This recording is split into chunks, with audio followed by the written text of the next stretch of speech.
Olá, eu sou o professor Emerson e nós vamos dar continuidade aos nossos estudos de Filosofia do Direito, hoje estudando o teórico Chaim Perelman.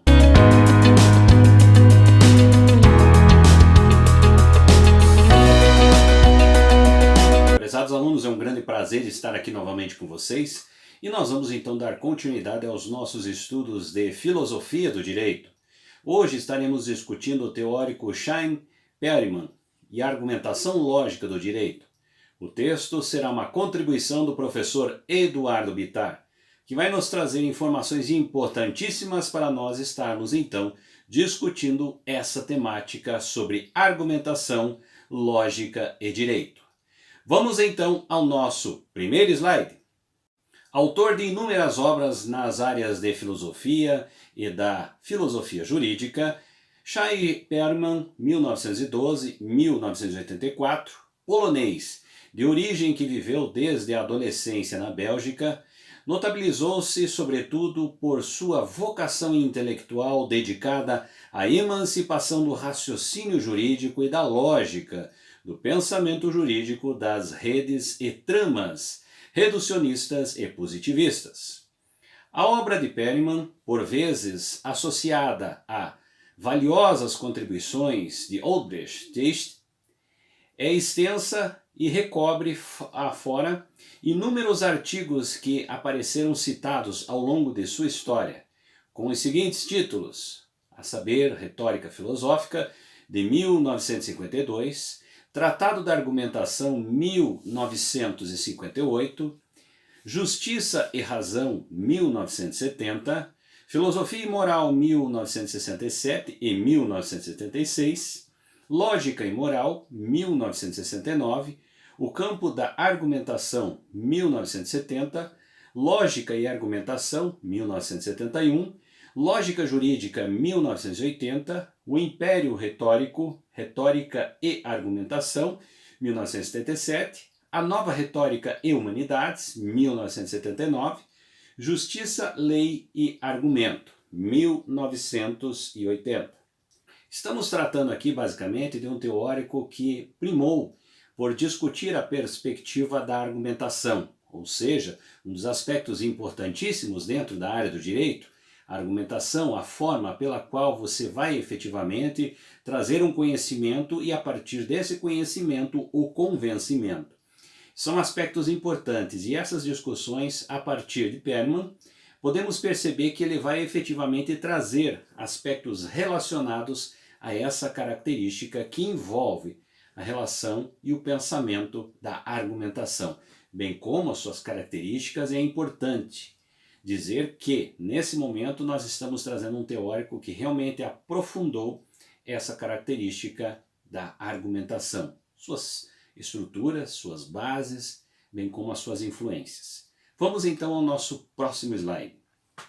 O trabalho, as posturas teóricas, a pesquisa empreendida por Chaim Perelman encontraram eco já durante sua vida, sobretudo em meio à chamada Escola de Bruxelas, que dedica-se ao estudo de lógica judiciária, bem como à continuidade de sua reflexão e a revisão e a divulgação de suas posturas teóricas, o que revela destacar quando se trata de empreender uma pesquisa acerca desse vasto manancial de pensamento das ciências humanas e das ciências jurídicas, propriamente dita, é o eixo fundamental de preocupações de Chaim Perelman. Entende-se que a principal preocupação do autor foi o raciocínio jurídico, ou seja, procura lidar e conciliar com as seguintes questões. A. Como raciocina juridicamente?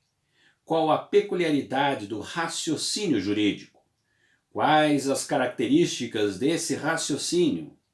De onde extrai o juiz subsídios para a construção da decisão justa? Até onde leva a argumentação das partes em um processo?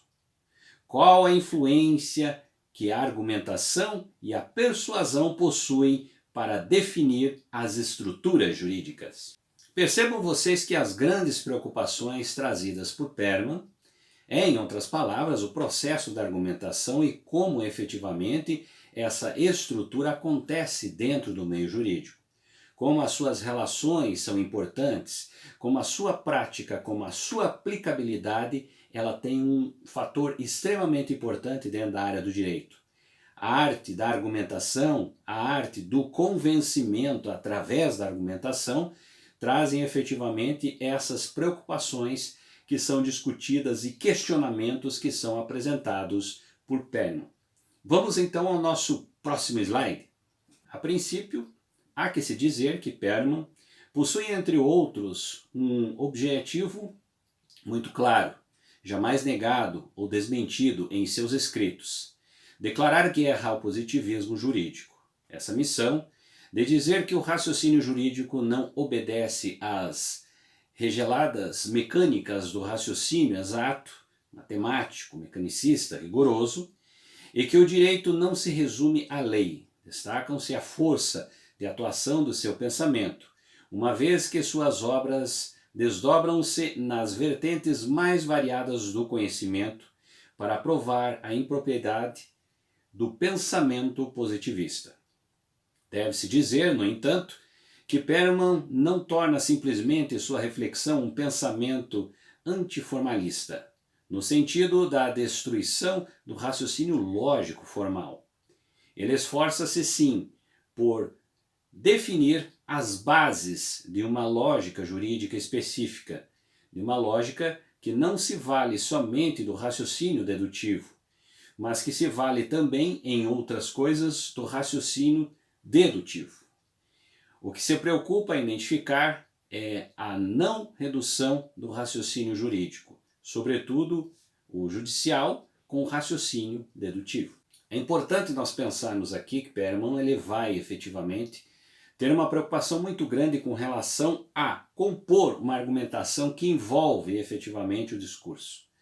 E dentro dessa característica, desse processo, podemos pensar em alguns aspectos importantes aqui que são trazidos por Perlman. A noção de justiça, ele traz para nós 6 pontos importantes aqui quando vai efetivamente discutir esse processo. Dentre eles podemos citar então, primeiro ponto, a igualdade absoluta. Segundo ponto, a igualdade distributiva. Terceiro ponto, a igualdade comutativa. O quarto ponto, igualdade de caridade. Quinto ponto, igualdade aristocrática. E sexto ponto, igualdade formal.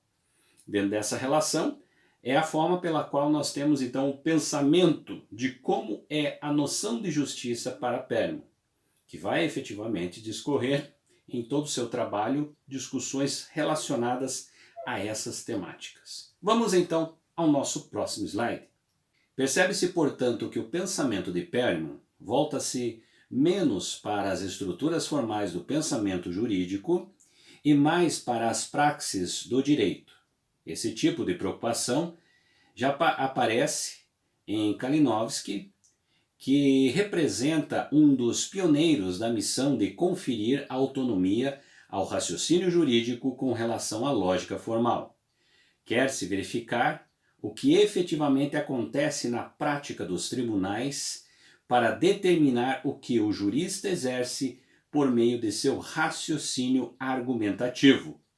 Procura-se, com esse modelo de preocupação filosófica, aproximar a teoria da prática, distanciando os olhos dos juristas do purismo da lógica formal, que por influência dos estudos positivistas vieram a desembocar na área jurídica. De fato, esse combate é legítimo à medida que expurga uma acrescência teórica das ciências exatas que havia sido insertada nas ciências humanas e jurídicas, pelo movimento dos positivistas. Para uma lógica que não vive de certezas, já se disse, não se pode almejar que o raciocínio jurídico esteja vertido para o alcance da verdade. Em suma, o juiz não é a boca da lei. Aqui nós podemos perceber que quando tratamos desse pensamento de Perlman, nós temos um aspecto extremamente importante aqui, que é quando ele vai então nos trazer essa discussão sobre os chamados auditórios, ou seja, esses públicos que estão envolvidos dentro das relações das práticas do direito.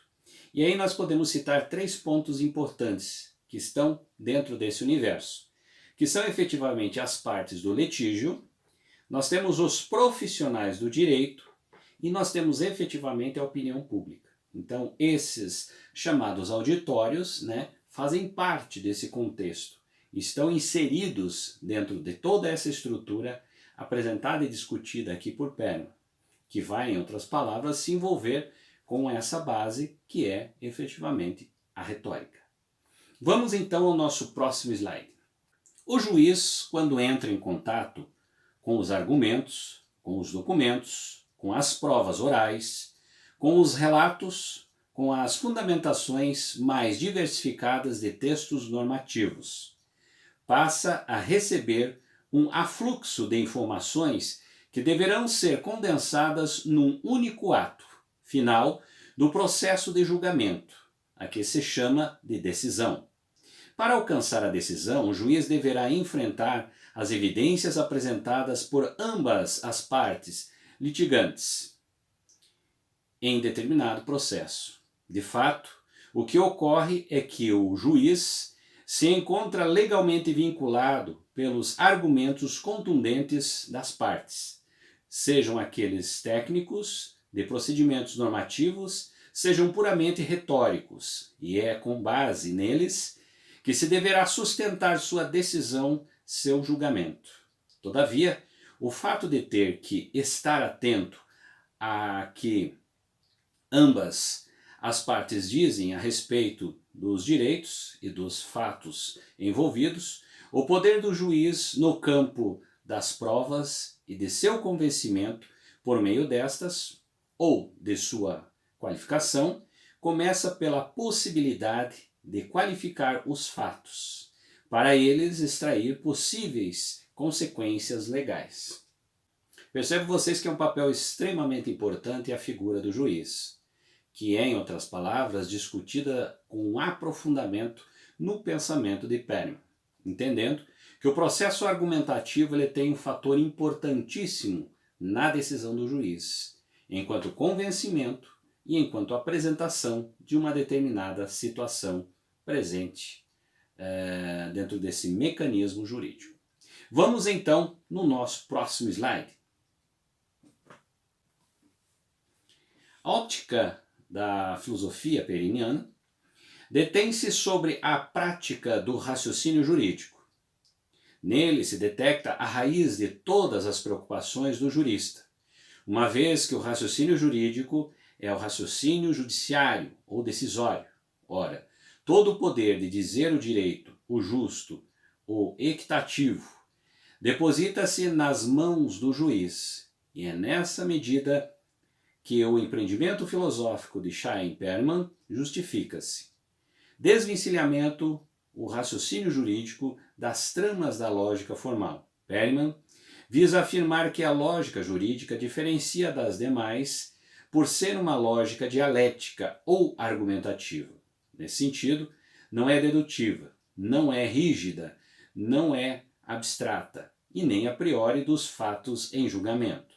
O raciocínio jurídico desenrola-se com base em fatos concretos, em situações flagrantes, em meio a contextos políticos, de onde emergem decisões que condensam a justiça concreta de cada caso. Trata-se de um modelo teórico que apela para o causístico na determinação do justo e que inscreve a argumentação à tarefa de instrumentalizar as atividades do jurista e dos operadores do direito. Nesse sentido, apresentado por Perlman, então nós temos um envolvimento aqui, que é um envolvimento que eu diria extremamente importante. E ele trata basicamente dessa relação do que ele também vai apresentar como a sua pirâmide, né, das relevâncias dentro do mecanismo jurídico, que parte a partir das regras na sua base, os princípios, que é um processo intermediário, e os valores que estão na ponta.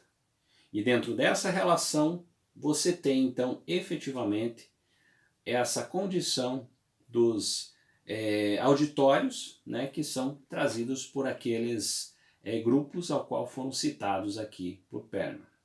E assim a gente pode entender então essa relação da importância que nós temos sobre a oratória dentro dessa característica, bem como também a importância do convencimento. A todos vocês, muito obrigado, agradeço por estarem aqui até esse momento e nos encontramos então no nosso próximo vídeo.